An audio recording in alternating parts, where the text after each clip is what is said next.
What is going on, golf fans? It's your boy, Gsluke, out here with your live stream for this week's Valspar Championship. Going to get you guys ready with all the info that you need, including a last-second look at the weather report to see how the AM/PM edge looks heading into lock, as well as any questions that you have down there in the chat. We'll go through a little bit of strategy, some ownership towards the top end of the board, contest selection, a little bit of lineup construction out there as well. And towards the end, a little bit of a look at the underdog and prize picks board. So strap on in. We'll try to get through this as quickly as possible. But hey, if you have questions, we'll be here until they go out there and end in chat. So feel free to go ahead and say hi when you guys are filing on in. And I'll get to the chat over here in just a few minutes. But before we do so, we're going to answer the elephant in the room so that when people ask about the weather, if they come in here later, I can just direct them towards the beginning of the stream. And what we're going to see over here over the next few days is that weather edge that we talked about yesterday. Tomorrow, the winds look a lot lower for the first 3-4 hours, and the rest of the afternoon, it looks extremely blustery.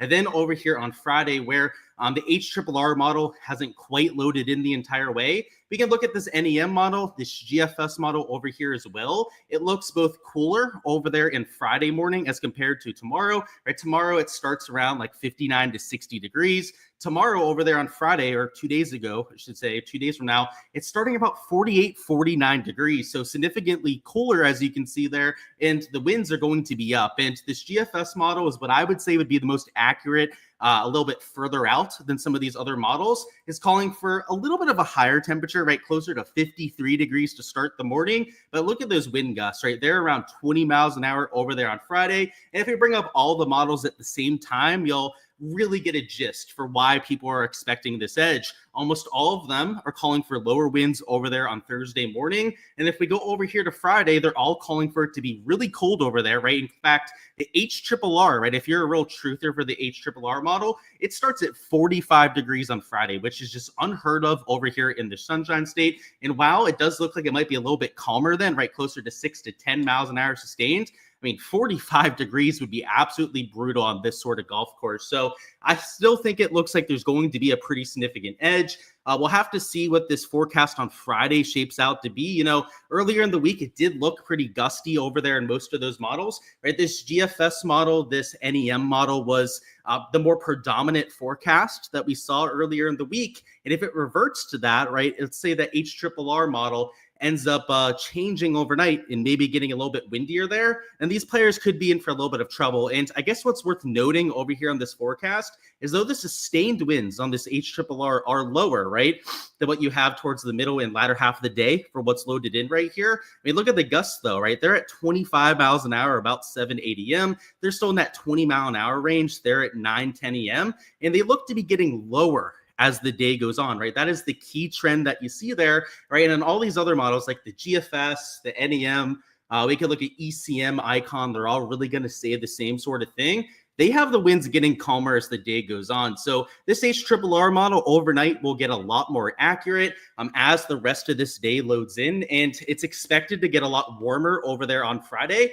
And if it continues to get calmer as the day goes on, which would fall in line with the other models that we're looking at here, then the weather edge that we were looking at out there yesterday is pretty much spot in line with what we're going to get. So nice to see that the weather forecast hasn't really changed much at all as the week has gone on. And, you know, the last little check of the HRRR is probably the last thing we want to do out there before lock. So if you're up late tonight, maybe around 1, 2 a.m., right, take a little bit of a glance at this before you go to sleep. If you're going to wake up early, right, maybe you're already in sleep by the time it's like 11 p.m. or something. LSU Nick, right, I'm talking about guys like you. Then feel free to go out there and to check it out there before you and the slate locks, right? That sort of thing. So that's what I'll say about the weather. It looks pretty much like what we ended up thinking it was going to look like. This golf course has played a lot more difficult over the last few years, mostly because of the addition to rough here. It went from about 3 inches to about 4 inches the last few years. And you've seen a lot of guys that are accuracy first players up here towards the top end of the board. And that combined with some hard conditions over the first few days is, I think, going to lead to a pretty similar leaderboard. I don't think you have to be a power player to go out there and get the job done. In the past, maybe like 5-10 years ago, that was the case a lot of times, but not necessarily here for 2025. So again, if we have any weather questions, I am going to direct you guys towards the beginning of the live stream to go ahead and check out that section. But let's bring up our projections. Let's go through any player pool questions that you guys might have. And yeah, we're going to go through some ownership towards the top end of the board. So from 8K plus, all of the projected ownership will be uncensored over here. But as per usual, guys, if you guys want to see my entire player pool, every single bet that I'm taking, also all the projections across the entire board, make sure to check out the Patreon page. There's a link in the description of the video to go out there and check that out. And now that the long monologue is done, I need a sip of water, and we've got to catch up on the chat. So where did we leave off? So a lot to catch up on. We got Nick down there, says, anyone hear anything about a wave edge? Yeah, just every tout on Twitter talking about it. So glad that you found the humor in that. What's going on, Ross, as well?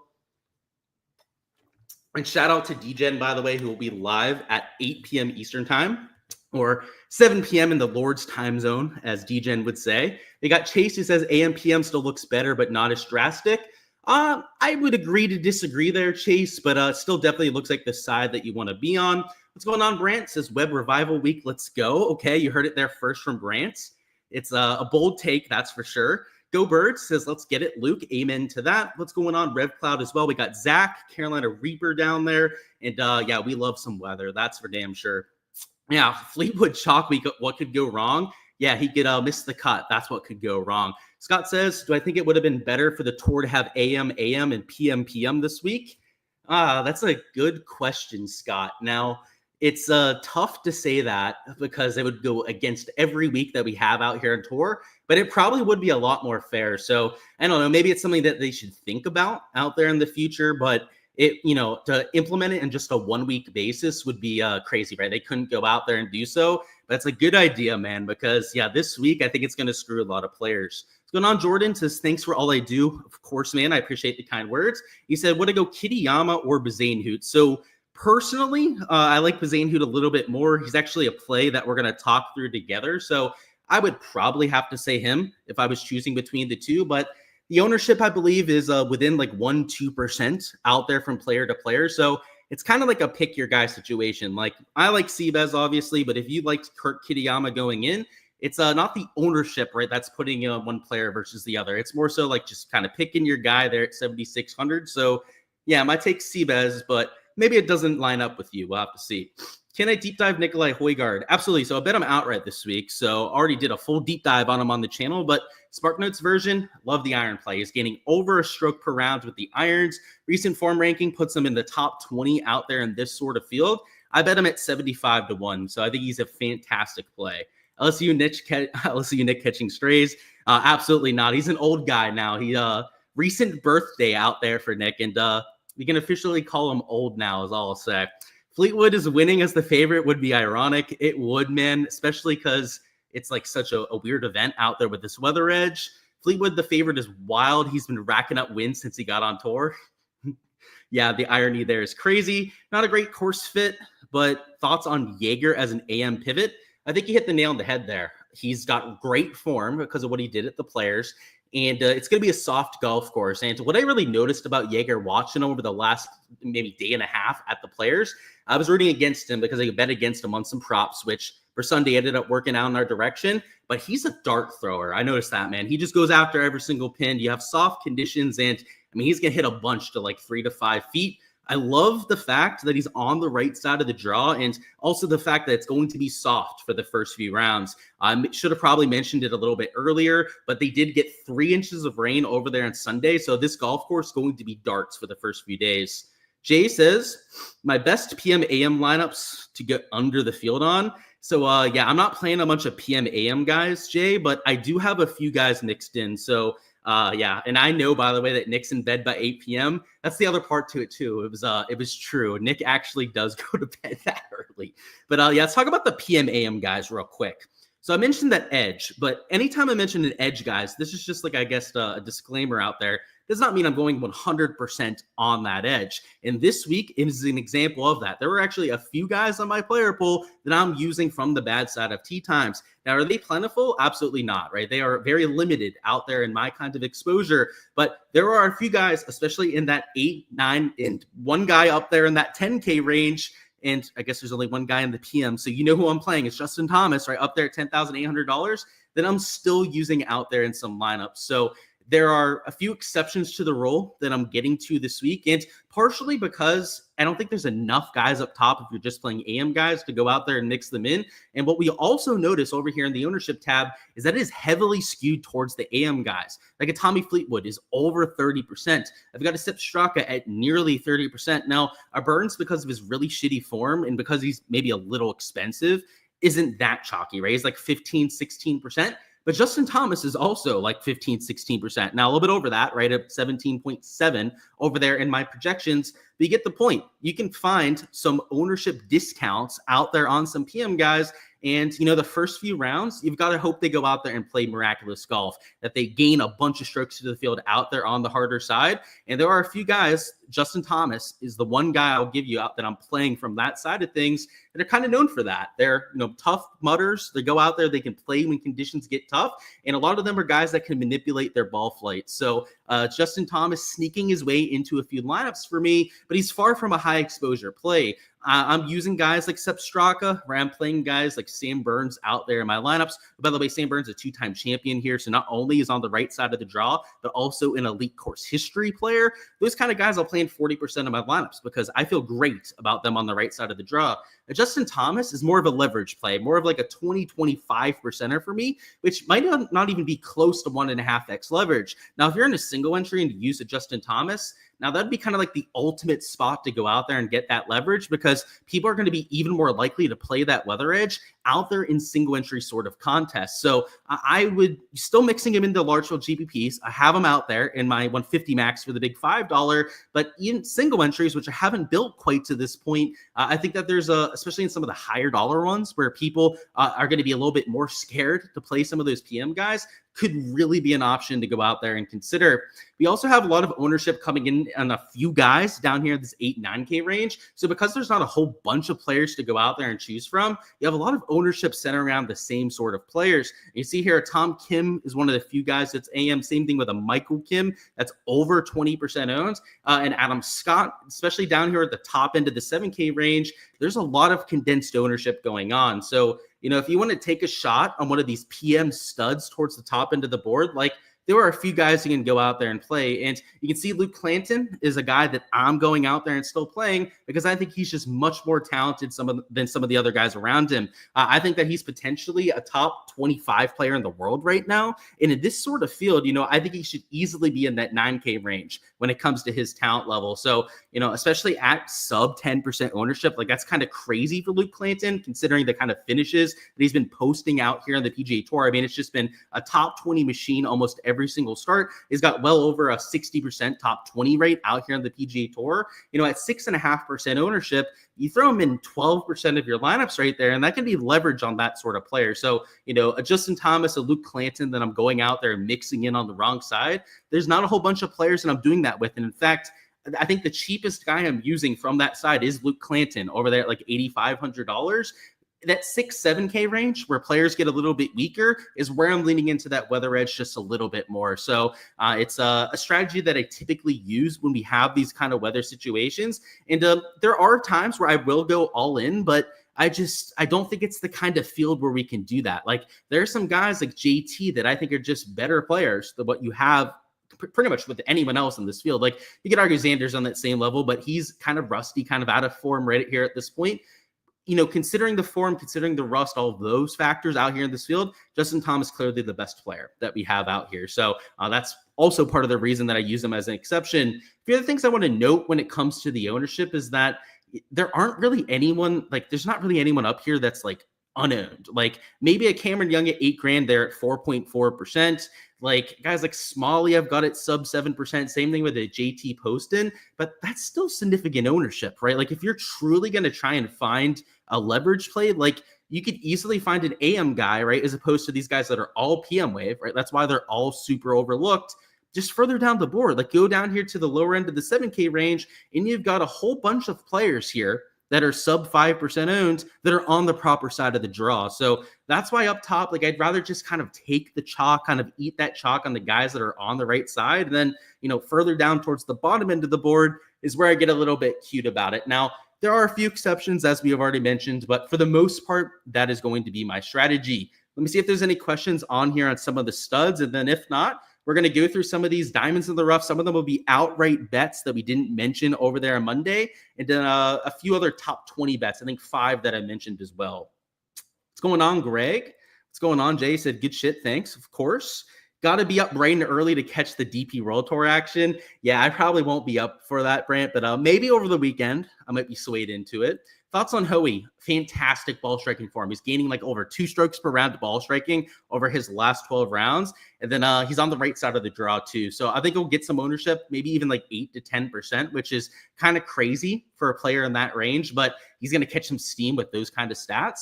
And then, yeah, you said Coles. He's over there on the PMAM side. Yeah, unfortunate. And if you're a weak guy down towards the bottom, I'm just not going to be on those sort of players, unfortunately. Let's talk about a few guys that will be on. So didn't mention the Adam Scott one before, but at plus 5,000, I got some pretty good value over there on his outright number earlier. He's at 16.6%, so I think he's going to get some ownership. And, you know, this isn't one I'm going to overthink. He's a proven winner out here on the PGA Tour. He's got solid form heading into this event, gaining in some strong fields. And this is a weaker field event, right? He doesn't usually play in these regular events that we get around the PGA Tour. He usually plays in the signature events, the majors, that sort of stuff. So the fact that he's gaining strokes heading in tells us that he's playing some pretty solid golf compared to his baseline. He's a career gainer on the shots gained putting overseed, and also the sort of player that really fits the iron profile around here. We want guys that are good from their mid to long iron range. And, you know, though he's carrying some ownership, that's what you're going to get with guys on that right side of the draw.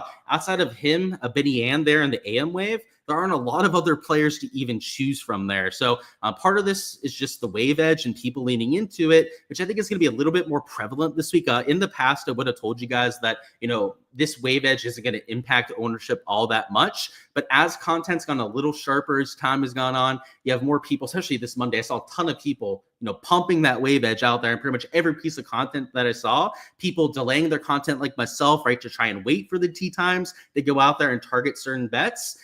That's going to have an impact out there on the exposure this week. So just keep that in mind out there with what you guys are doing.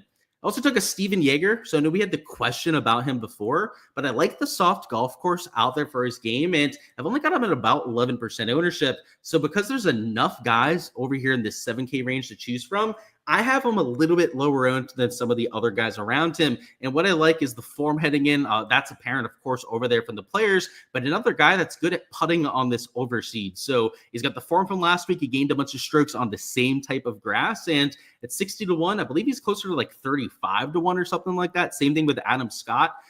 So some pretty crazy CLV that I got on both of those spots. And once again, guys, we go through these plays not necessarily just to give you guys to go out there and you have to play, but it's to give you guys an idea of the thought process and what I'm looking for out there in some players. And what I'll say about the ownership and all these different ranges, especially as we get past what we have here published, is that it gets pretty polarized. Like you've got a lot of low owned guys, especially down here towards the middle to bottom end of the 7K range, 6K range. There's pretty much no chalk down there towards that portion of the board. Towards the top end of the board, it's a lot more spread out. Like we've got this 36%er, right? This 28%er.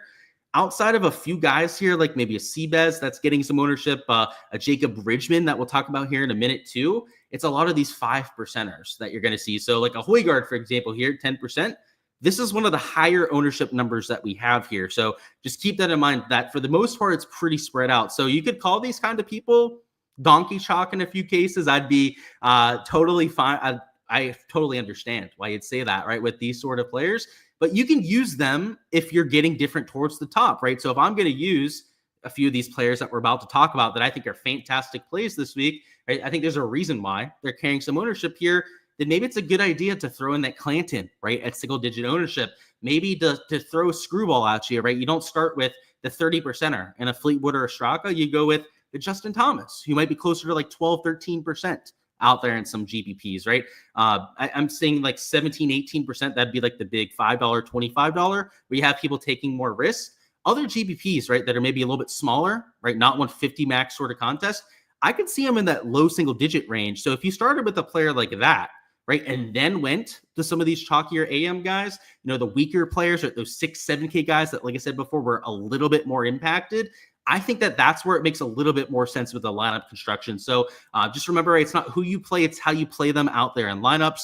And I think that these sort of players would be a perfect example of that out there with your lineups. So yeah, Seabass really fits this style of golf. He is one of the best putters in the world out there on this overseed. The form has really started to round out over the last few events. I got him for top 20 at plus 300, and I didn't think he was going to be mega chalk to start the week, so a little bit disappointing there. But like I said, there are ways for me to get him into lineups and it not be a huge problem when it comes to that ownership angle. Erasmus Højgaard's a player I'm getting to that maybe isn't the best course fit on paper because he's a little bit of an inaccurate driver, but he can be accurate, especially when he's taking 3-wood off the tee, which he can afford to do this week because he has that kind of power. He's been a good putter on this overseed to start 2025. Outside of this year, doesn't have a sample size on it. So that's why I say, right, starting here this season, but it's 75-1, right? That just felt disrespectful for a player of his caliber. He makes a ton of birdies. He makes a bunch of eagles out there as well. He's got 4 par 5s out here on this golf course. And in these iron ranges, those mid to long irons, he's top 25 in almost every proximity bucket. And those are mostly the 175 to 225. So that's 175 to 200, also 200 to 270, 225. He's top 25 in both of those buckets. I've also got Bridgman as an outright, so there's a reason why I'm playing them despite the ownership. I bet him at 75-1, right? And if I think he can win this golf tournament, then I'm probably going to go ahead and use him in lineups. I've got him gaining about a half a stroke per round over here on this overseed. Number 9 in the field, so top 10 out there in total model ranking. And he's on the right side of the draw. So he's got some great form, had the top finish at the Cognizant. Not only that, but he's backed it up with a few other top 25 finishes. So yeah, the kind of player that in this, I want to call it a weak field event, but it's certainly not a strong field right over here at the Valspar. If he doesn't win, I still think he's a good play over there in DFS because he's shown us that top 5, top 10 upside. Højgaard, already mentioned him during this live stream a bit, also during my preview earlier this week, so we won't spend a bunch of time there, but I obviously bet him at 75-1 if you guys haven't seen that quite yet. Just like his brother, he's a high upside, high birdie percentage player that can take advantage of those par 5s. Also a good mid to long iron player, so he fits that aspect of the Valspar Championship. And I thought it was extremely disrespectful at 75-1 to have both of them there because they're the sort of guys that I think this year are likely going to win a tour event because of their wide range of outcomes. And sometimes that might be looked as a negative. They're going to miss some cuts out here for sure because they go for it, right? They take on that risk. They hit driver a lot more than other players, but that's also why they top 5 and top 10 a lot more than other players, which is mostly what you should be focusing on if you're going out there and playing DFS. We've also got a Rico Hoey here at $7,000. So I got his top 20 there at plus 350, and I got his ownership at just under 10%. So I mentioned him getting a little bit of steam. It's not as out of hand with some of those other players, but remember, he's at $7,000. So this 8% ownership is relatively high, right, compared to some of the other guys around him. So if you're going to use some of these conviction plays that I have in my player pool, and I'm still trying to get 2x leverage on a lot of these players, right? So they're pretty big stance for me out there in my player pool. I'm going to have to differentiate at some other spots. And trust me, in my player pool, I believe I had like 42 players out there in my final set of 150. What I uploaded to my Patreon page before I went live on here, there are plenty of pivots. I'm talking sub 1%ers that I'm using down there in that 6K range. And in that 7K range, guys that are in that like 1 to 3.5% ownership mark that are giving me pretty much infinite leverage out there to the rest of the field. So trust me, not every player that I'm using is going to have that kind of ownership. It's more so just the guys that I was willing to go out there and bet as well, which is why I'm talking about them here with you guys. Now, Adam Shank fits that build as well. A very good course history player that I went out there. And if you take a look at it, I'll show you guys together. If maybe you're a little bit new out there to PGA DFS, but it's like every other year he has a top end finish. He missed the cut, then he had a T18. He missed the cut, then he went in second place. Last year, T33 could have been looked at as maybe a little bit disappointing. So did we get the top 20 finish this year? Well, I sure hope so out there with my sort of bet. And the form is starting to get a little bit better. Over his last few events, he has started to gain to the field. And at this event, he usually drives the ball beautifully. I don't know what it is. He usually gains a bunch of strokes in that category at this course. And then the putting has been favorable for him as well. Now, over the recent sample size, he's not had the best putting on overseed. This, by the way, I believe it's the last 40 round sample size. So you can see there he's losing over here in the category. But at this golf course in particular, right, if you just take a look at his course history here, he's had a lot of spike performances as well. So hopefully can drive the ball like we've typically seen and maybe make a whole bunch of putts like he's gone out there and done as well. Davis Riley, I bet at 200 to 1. I believe he's like at 150 to 1 now. So not that much movement there, but somebody that I do like out there in lineups, unfortunately, though, is carrying some ownership. So I don't know why it is that all the guys I'm on a Monday, and by the way, those bets that I had in, like those top 20s, those outrights, right, that I'm pointing at, like an Adam Scott, Jaeger, those sort of players, I was on a Tuesday, I should say, sorry, or early over there on Tuesday, and now they're all the mega chalk. So it's just it's kind of annoying that it shaked out that way, but that's the community sentiment this week. It seems to be that a lot of people are on those same sort of players. And Eric Cole, an example of a lower-owned player that I'm going out there and using. And I promise you guys, I'm going to point out a few low-owned gems as well afterwards. I just realized how many of these guys were just chalk. It's just crazy to me. But in Eric Cole here at sub 3% ownership, he fits the style of golf course quite well, right? You play him at tracks where it's not super off the tee heavy. The putting on overseed historically is a lot better than what you've seen lately. For his career, he gains about a half a stroke over here on this overseed. It's the same type of grass that you had at the Cognizant, formerly the Honda, when he went out there and nearly won. Also, when he's had a few other top finishes down here in the state of Florida. So I always play Eric Cole when he's down here in the Sunshine State, especially at a golf course that's not a course that you have to be a bomber at, and when he's going to be next to no ownership.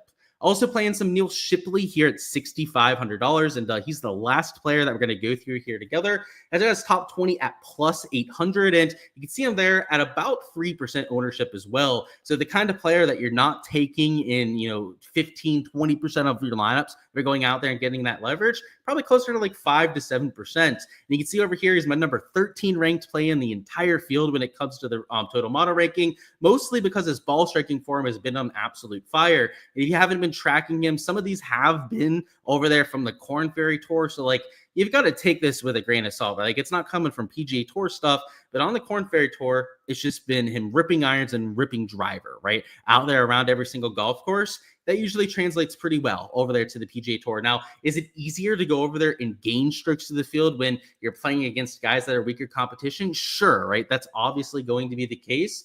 But it's also still impressive that he's gone out there and had some of those top-end finishes. So $6,500, I thought it was disrespectful to have him at there at plus 800. And, I didn't even mention it out here with all these players, but they're all obviously AM wave tee times, right? Guys that are on the right side of the draw that are going to have that advantage this week if the weather forecast holds up. So those are a few examples of plays that I wanted to point out. And again, it's not like you have to go out there and play these sort of players. It's what I was looking for in a lot of them, right? A lot of them high upside birdie makers, some of them like accurate players that have shown us success on this type of grass, right? Whether it's the overseed, whether it's historically, right? Guys like an Eric Cole and Adam Schenk with this course history, right? Like there's certain aspects you should be looking for in players. You shouldn't just be like pulling names out of a hat. And I'm going to give you guys a few other low-owned value plays that I'm getting to as well. So let me actually bring up the sheet that I have ownership on so I can make sure that they're players that aren't getting that much attention, because it seems like everyone that I really like this week is seemingly chalk. It's that happens sometimes out here with my process. But like Nico Echeverria at $6,800, I've got him at sub 3% ownership. You're talking about a winner from the fall, form maybe not as strong as some of the other guys around him, but I'd argue upside the same, if not higher, than a lot of the other players around him. And you're getting him at sub 3%. So he's at, let me check his price, $6,800. That would be for an Echeverria. Bottom end of the 7K range, let's find another one. Thorbjorn Olsen over there at $7,000. He's also sub 3% out there at that portion of the board. He's right next to Rico Hoey out there in the pricing. In fact, at that same exact number. And he's like 4 times lower owned than what you have there with Hoey. So, if you can't afford to take that ownership out there on a player like Hoey, like a Thor makes a lot of sense. He's not the longest, most imposing player off the tee, but he hits a bunch of fairways. That's something that we like around this golf course. He's a good iron player, especially with those mid to long irons. That's what you've seen over there in the DP World Tour. That translates over here to this sort of course. There are a lot of value plays that can be had. And it's not even just down towards like the bottom end of the board, but like top end of the 7K range. I'll give you guys one right now. Let's see. I guess Rasmus we talked about before. We already know that he's not going to get that much ownership. But like a Harry Hall, I've got him at just over about 6% ownership over there in lineups. he's a player that you can use to get different off of Joe Highsmith, who I've got at, by the way, over 15% ownership with Joe Highsmith. Even off like a Højgaard, a Nikolai Højgaard, that would be, who I've got at over 10% ownership. I've got to get a little bit different about it because you're using maybe a Sepp Straka, or, maybe you're starting with somebody like a Tommy Fleetwood instead that has that 30%, which, by the way, starting with those two together is a really risky prospect. I don't know. I might even set a roll against it out there in my set of 150 lineups. But if you're starting with one or the other, that would still even be a really chalky start.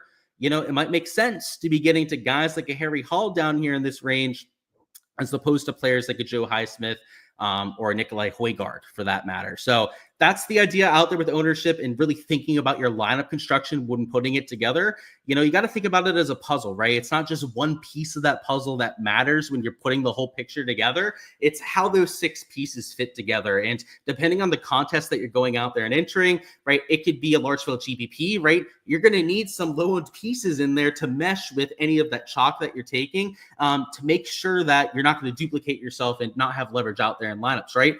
Whereas if you're in a cash lineup or maybe a smaller field GPP, right, maybe you don't need as much of that leverage there to offset any of that ownership, right? Maybe you can take on more of that ownership in some of those other sort of contests. You just got to be thinking about that ahead of time, right? And those kind of players that you're looking to go out there and get to. So let me get to the chat, see if there's any deep dives that we need to do, which, by the way, if you want to see shots gained metrics on anyone, I have the last 24 rounds here already loaded in, also the last 12, and any course history or recent form stuff we can go through as well. So just let me know down there in the live chat, and I'll try to get through these relatively quickly. Afterwards, we're going to go through a little bit of contest selection and a little bit of lineup construction as well. So oh, I see what you're saying. Yeah, dude, he's got to wake up early for the DP World Tour. You're 100% right. So we left off with Greg, I believe, who says, do these top guys really care, or are they just prepping for the Masters? I think it's a little bit too early to say that they're completely checked out. So I think they care, and, might be for different reasons, right? JT wants to win an event. I think that's clearly his goal. He said that in the press. He wants to feel what it likes to, what it's like to win again. Guys like Xander are just trying to get over his injury, trying to shake off that rust. So, it might be different for a few guys, but most of them care. Thoughts on Bridgman? Bet him outright. I love him. The DP World Tour could be a bit of a washout. I saw that they said it was going to start at earliest at noon. So that's like a 5-hour delay, 6-hour delay. That's could be a tough scene, man. Can I deep dive Keith Mitchell? And yeah, I can't believe I didn't mention him earlier, but it's somebody I bet outright there at 60-1. So he's getting a little bit of ownership, just like all these other outrights I took. It's crazy, like clockwork, right? And it's because they're on the right side of the draw too. And that's going to be part of the fact why they're grabbing all that ownership. But I like the fact that he's been accurate and log off the tee recently. He's not only been hitting the ball a long way, he always does that. One of the strongest, biggest players that you have in this field. But he's been very accurate during that stretch. He's been gaining to the field with his accuracy over his last 6 events. It's the kind of driving that you need to win a Valspar championship. So we'll see how he holds up in that wind, because it's going to pick up on a little bit, that's for sure. You had a kid a few weeks ago, so DFS was in the back burner. Good to be back. First off, congratulations, Francis. And second off, you could be due for some good vibes and maybe a win coming up, because they say baby swag is a real thing. So let's see how it works out for you, man. Report back to us. Neil Shipley, top 20. He's plus 700. So you can see, right, we just got to it. Yeah, I got him at plus 800. I love it. Luke moving the needle. Whoops. Yeah, they did it on pretty much all the guys. I don't know. I guess it's the content at this point, right? Is what it is, but I love it, right? Those players are guys I really like. Ray says, thoughts on Perez, and do I know why he withdrew? I don't know why he withdrew, Ray, but on paper, a really good fit here. I really like the Euro golfers in general, because a lot of the ones that came over that were the best players over there were accurate drivers and guys that were good iron players. Now, a few exceptions, a few of them were just really good putters, right? But guys like Victor Perez, right, were more towards that ball striking side. So I loved him over there at the Olympics, because that golf course had a lot of water on it, was all about hitting fairways. Same thing here. So I think a top 20 is very live there for him. And I wish I had insight on the withdrawal for you, but I do not know. Thoughts on Spieth? So wrong side of the draw. That is the huge talking point against him. But I love my guy Jordan Spieth. So you guys know that there's probably a chance that I might be using him in lineups. But I don't know. It'd be a tough one to do unless, you really liked the form, which has been decent, right? He's been playing well here in 2025, and it's been in some super strong fields. But I've got to say it's dicey coming out of the PM wave. If he was AM wave, he would be an absolute no-brainer. That's for sure. Thoughts on Glover? So also coming out of the wrong wave, Kevin, he's a very strong iron player, also an accurate driver. So if he was the kind of guy that was on the right side of the draw, he'd be even more of a no-brainer play, right? He'd actually probably be like 25% out over there in contest this week. But because he's on the wrong side of the draw, now he's only about 10% in. So up top, like I said, there can be some guys that you're taking shots on, like Jordan Spieth, for example, who, let me check my 150 max exposure real quick. 1 second here.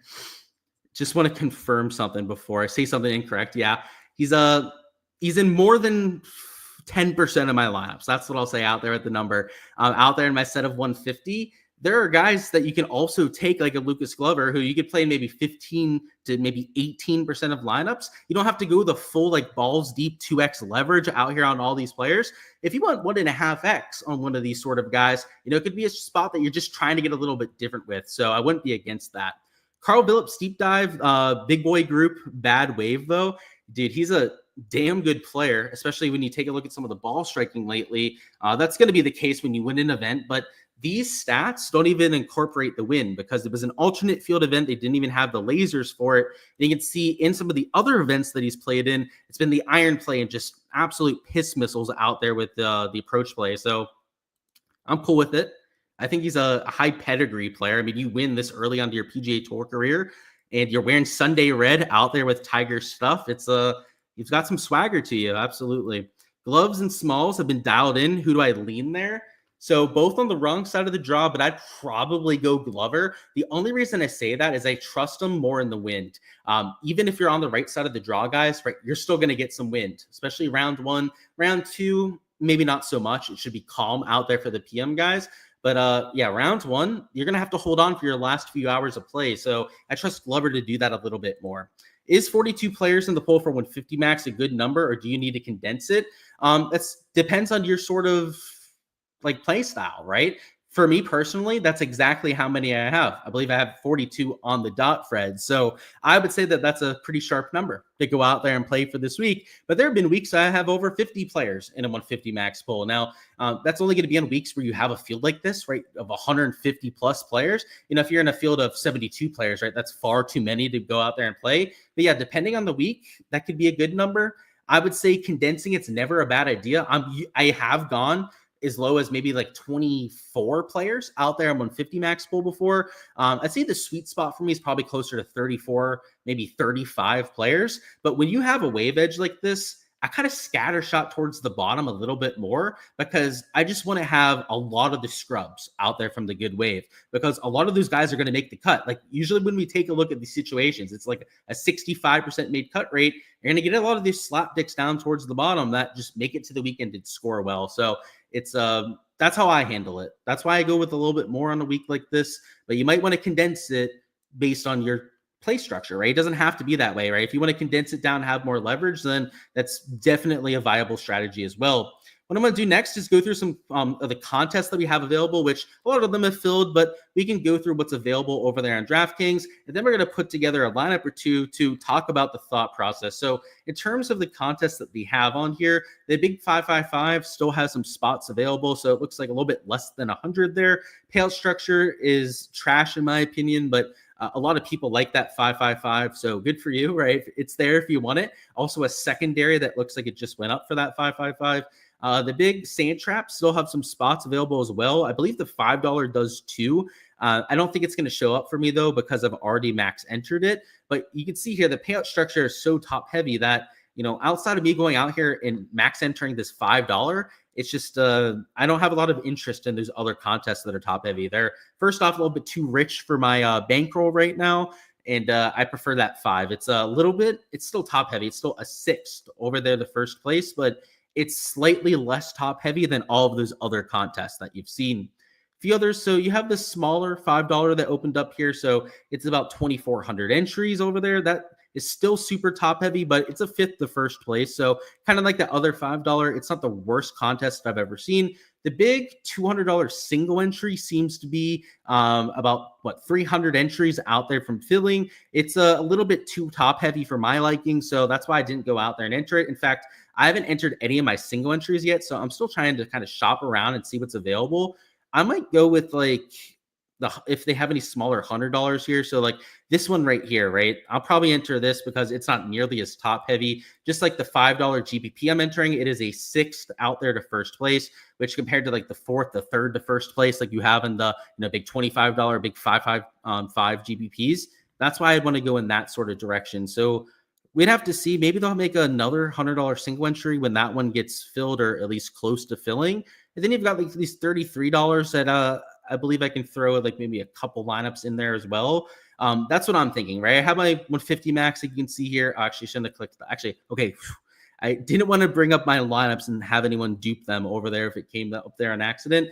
But yeah, that's the idea over there on DraftKings. Let's talk through the lineup construction. So a lot of this just comes down to playing the guys on the right side of the draw. But if you build your player pool ahead of time, right, to only have guys on that side of the draw, then you're going to be good to go. Now, if you have guys like a JT leaking in, maybe a Luke Clanton, like I mentioned before, maybe you want to set a rule to have like at most 2 of those guys in a lineup, or even at most 1 of them in a lineup. Now, if you're going with like a 20 max kind of like lineup structure, you should probably only have 1 of those guys in a lineup at the very most. Now, if you're 150 maxing like somebody like myself, maybe you let 2 of those players creep into a lineup from time to time. But in most cases, it should probably be at least 5 guys from that side of the draw. That's at least my take on the current weather. That could change, right? Of course, I'm always going to be keeping a really close eye on this as time goes on. But as of our current read over there on the weather situation, that's how I'm building a majority of my lineup. So up top, I am going to start with a Justin Thomas here. He's going to be our 1 guy starting on the wrong side of the draw.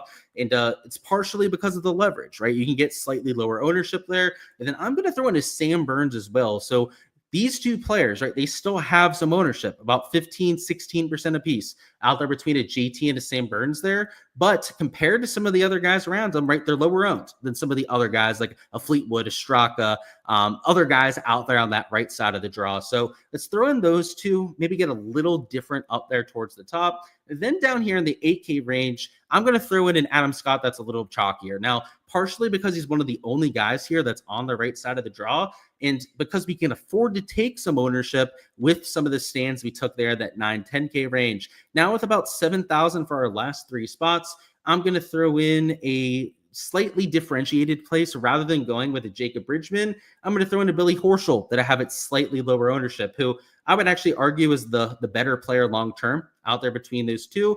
And then rather than taking somebody that's a little bit higher owned, like a Hoey at $7,000, or even a Sig that I've got at slightly higher ownership, or even Riley, right, who's about 6% ownership himself, that's where like an Echeverria comes in, who I already mentioned is going to be sub 3%.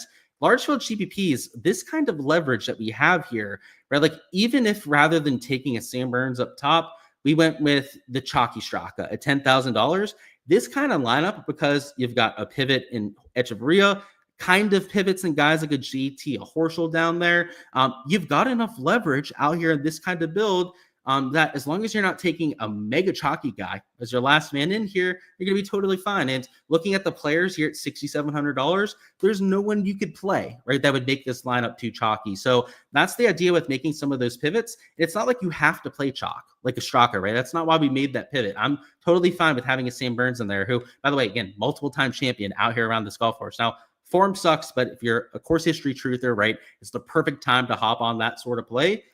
If you went with the more differentiated version, it's just giving you a better chance to move up the leaderboards, right, when you end up getting things right. So that's the idea out there in this large field contest. If you're in a single entry, right, maybe I'm a little bit less risk taking, right? I don't want to take on as much risk with guys like a Sam Burns. Maybe I do play like a Straka on that sort of contest because he's a core play, right? Somebody I bet outright at this sort of golf tournament. And maybe I don't play a Justin Thomas either, right? Like if I'm playing at a single entry, maybe I don't take on any guys right out there from the wrong side of the draw. So maybe rather than taking Justin Thomas in my single entry, I pop down here and even throw a Fleetwood in there. And, you know, this kind of start with a Fleetwood Straka is going to be extremely chalky. But if I'm only entering against a couple hundred other entries and I've got a Horschel and Echeverria, and I'm rounding out this lineup with somebody that's going to be sub 5% owned, then you're going to be totally fine out there in contests. So just to do a little double check out there on the ownership at $7,200, I believe there's a good amount of players you could take at that number at sub 5%.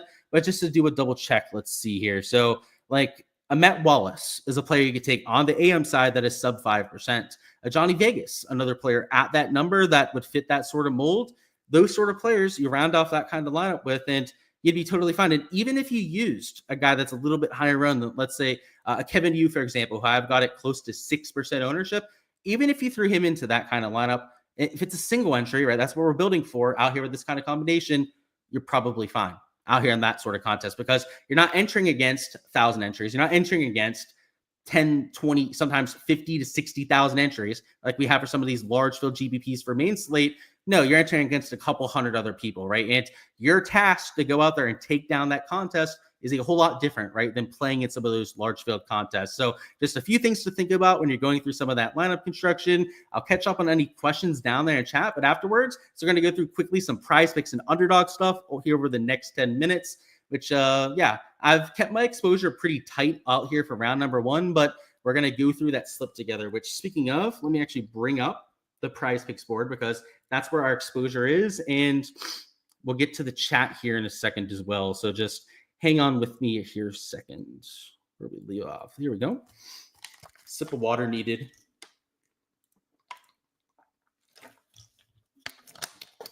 So what's going on, Joseph? So no questions aren't decent. So by the way, anything for DFS, we can still go back to. So any player deep dives, I'll get to after we go through our prop slip here, but we're quickly going to go through some of the averages from last year and also conditions for tomorrow. So what we saw out there in 2024 was scoring average is just a little bit over par when it came to the scoring average. Birdie average a little bit lower than what we're used to seeing at about 3.2. But these averages, I think, are going to get a little bit harder this year, right? And that's not a hot take with the weather that we're going to get out there for tomorrow. But if you take a look at this HRRR model, it doesn't really get nasty until about 11 a.m. So if we can catch somebody teeing off super early, first tee time's at 7:30 local time, right?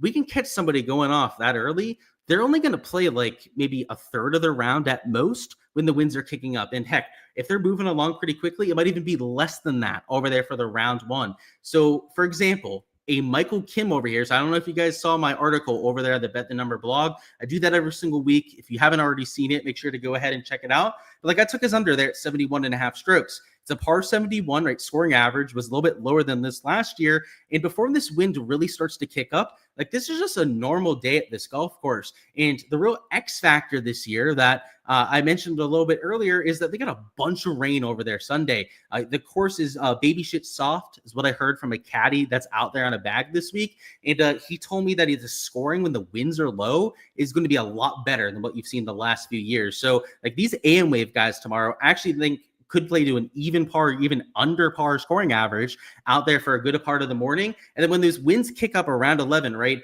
is when the scoring average is going to start to shift, right? So maybe it plays just like a hair under par because the rough is still long, right? It's still like a hard golf course, right? It's not going to be an easy track or anything like that. But as soon as it gets to around 11, you're going to see that scoring average start to tick up. And by the time we get to the weekend, I mean, by even just the afternoon tomorrow, I mean, it could be playing a stroke over par, even a stroke and a half over par. So it's going to change rather drastically as this day goes on. And then on Friday, right, when we talk about that over there for round 2, early on when it's gusty and it's like 45 degrees, it's still probably going to be playing like 2 strokes over par. So excuse me there. That you can see by that side of the wave, like the guys on the PM AM side are just getting absolutely screwed. So in terms of the other play I took, so it was this Michael Kim prop that I just pointed out, and then also an over on Sam Burns birdie. So Michael Kim's tee times there at 7:40 a.m. So he's one of the first few guys out. Sam Burns is a little bit later, so he's at 8:24 a.m. local time. But he was a top 5 birdie maker last year out there on the PGA Tour. He's played extremely well at this golf course. We know he has the 2 wins out there a few years ago, and even last year when he missed the cut here, he had 5+ birdies out there in both rounds. So he loves the greens here. He normally gains a whole bunch of strokes putting out here on this overseed. And I think the birdie average for the morning guys is probably going to be like 3.5 per round. Like, it's probably going to be at least 3.25, I would say, out there for the morning wave. And he's not going to play his whole round without the wind, right? He'll probably have maybe half of his rounds without it, then half of it with it out there. But you still have 2 par 5s out there on each side of this golf course. You've got a few short par 4s that are layup par 4s over here, where you're going to have a wedge in, probably like a 15, 20 footer out there for birdie. At the very worst on those sort of holes, even if it's windy, you're going to have birdie looks out there tomorrow. And I think that's what a lot of people overestimate when it comes to this golf course setup, is that these guys are still going to do some scoring, right? Even if it's super nasty conditions, these AM guys that are avoiding a lot of the worst of the stuff aren't even going to have nasty conditions the entire time. So that's kind of the idea with taking these two props. I've avoided the entire PM wave to this point. I want to see how the AM wave plays. I want to see if the golf course is as soft as I hear from some of the people on site. And if it is, right, I think scoring might be a little bit better than we think. And even with the winds kicking up, it might be unders on some of these PM guys as well. So that's kind of why I'm holding off, because I think conditions are going to get harder. But what you've got to realize, right, it's a par 71. I think it might play like a stroke and a half over par for the field, right? Well, you have all these guys at a stroke and a half over par, and they're all better than average players, right? So if I think that ends up happening, if it's tracking to kind of go that way towards the end of the AM wave, like we can kind of see that it's going to play around 1.5 over par in the PM. Because by the way, the conditions towards the end of the AM wave tomorrow are going to be awfully similar, like we have for the whole entire PM wave. If we're kind of tracking for that kind of scoring average, then maybe there's some unders we can take, because like I said, all these guys on here, like even a Hovland, Thigala, right? All these guys clearly better than average players. So that's kind of why I'm holding off and why I'm a little bit more hesitant on the prop side, because I could see it playing easier than people think. So what's going on? Michael says, what's up? Sorry if this is a stupid question. There are no stupid questions. But did I already do the content on Ship It? So yeah, so I don't do any content on Ship It until rounds 2 through 4 Showdown. So not a stupid question, but yeah, it's what I do for the Showdown stuff right now. Yeah, and hopefully it answers your question. Let me know if it didn't. Tommy Ladd, yeah, dude, super popular, but he's a damn good course fit. He's played well here in the past, so I kind of get it. And then Sean says, hey, running a bit late. What is my opinion on Rico, Hoey, and Bez? I love both, man. I bet both for top 20. So I'm on both for DFS as well out there for my exposure. Hoey, elite tier ball striking stats. And then Seabez, can't go wrong with how he putts on the surface. And he's been rounding into form as well. So I like both of them. So you caught me towards the end. I did a whole spiel on them before, but if you like them, I like them. And what's going on, GoKollect? Tuning in here towards the end. We're actually about to end the live stream here, so unfortunate to have you joining us towards the end, but hey, better to have you late than never. And if you have any questions, man, you can leave a comment on this live stream, and I'll try and get back to you that way. But that's all we've got over there for the live stream this week. Gonna go ahead and cut it off at this point. Rounds 2 through 4, we're gonna be over there on the Ship It Nation site. We're doing all the Showdown stuff over there on their side, and then afterwards, we're gonna be doing all the betting and prop stuff over here on my YouTube channel. So if you want to subscribe here, also over there on the Ship It Nation YouTube for all of that content. And going live here, and is I think 5 minutes. DGen75 will be going live over there on Ship It Nation. Make sure to go ahead, show some love over there to the big guy. And I'll be doing the same thing as well. Going over there, hitting the like button, saying hi to my guy, DGen75. Make sure you guys go ahead, do so as well. But until next time, best of luck with all of your exposure this week. That's over here on the prop side or over here with your DraftKings lineups. As I mentioned a few times throughout this live stream, all of the DFS stuff can be found over there on my Patreon page, right? DFS tier is how you can get access to that. Gives you all my projections both for main slate and over there for Showdown. And on the prop side over here, I've got all my prop slips posted over there too. Now, the only props that I've played over here for round 1 are these two, right? So you're not really going to find anything over there right now. But obviously, after we see conditions tomorrow morning, right, I'm going to be reacting to that with some of my exposure. And of course, out there for rounds 2 through 4, we're going to be adding even more plays after we've seen how the golf course plays. So make sure to check that out over there on the prop side and over there for DFS. That's all I've got. Appreciate you guys stopping by as usual. And, yeah, I don't usually ask for the like button all that much, but yeah, smash that like button if you guys haven't already. And thoughts as Novak as a PM guy, Nick says. We can go over some questions. I don't know if I can do it. Like the 7K range, guys, it's a tough look. But he played well API when conditions got tough, so I'm not sure. And I appreciate you, Sean. Best of luck this week. And same thing, Hermit. Let's take down a GPP or two. But best of luck, guys. I'll see you guys later.